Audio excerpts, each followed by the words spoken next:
ഫെബ്രുവരി 8 ദേശീയ പട്ടം പറത്തൽ ദിനം. ആകാശത്ത് പൂമ്പാറ്റയെപ്പോലെ പറക്കാൻ നമ്മൾ ആഗ്രഹിക്കാറില്ലേ? എന്നാൽ നമ്മുടെ കൈവിരുതുകൊണ്ട് ആകാശത്ത് വർണ്ണച്ചിറകുകളോടെ പറക്കുന്ന ഒന്നാണ് പട്ടം. പട്ടം പറത്തലും പട്ടം നിർമ്മിക്കലും മനുഷ്യന്റെ കൗതുകകരമായ പര്യവേഷണങ്ങളിൽ നിന്നുണ്ടായതാണ്. BC 470 ചൈനയിൽ നിന്നാണ് പട്ടങ്ങൾ ഉത്ഭവിച്ചത്. പട്ടത്തിനെക്കുറിച്ചുള്ള ഐതിഹ്യങ്ങളും ചരിത്രങ്ങളും ചൈനയിൽ നിന്നാണ്. അവയിൽ ശത്രുക്കളെ നിരീക്ഷിക്കാനും സന്ദേശങ്ങൾ അയക്കാനും വേണ്ടി കണ്ടുപിടിച്ച പട്ടങ്ങളെക്കുറിച്ചും പല കഥകൾ പറയുന്നുണ്ട്.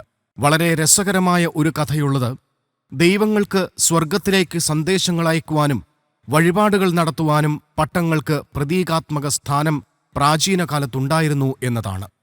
ഇന്ന് ഹോബിയായും ഔട്ട്ഡോർ വിനോദത്തിനായും പട്ടങ്ങൾ ഉപയോഗിക്കുന്നു. ലളിതമായ ഡയമണ്ട് പട്ടങ്ങൾ മുതൽ കൂടുതൽ സങ്കീർണമായ ബോക്സ് കൈറ്റുകൾ, ഭീമൻ സ്ലെഡ് കൈറ്റുകൾ വരെ ഇവയിൽ ഉൾപ്പെടുന്നു. നമ്മുടെ ഈ തലമുറയ്ക്ക് വരും തലമുറകൾക്കായി കൈമാറാൻ യാതൊരു ദൂഷ്യഫലങ്ങളുമില്ലാത്ത ഒരു വിനോദമാണ് പട്ടം പറത്തൽ. നിറഭേദങ്ങളോടെ അത് നിലനിൽക്കട്ടെ, വിഹായസിൽ പാറിപ്പറക്കട്ടെ.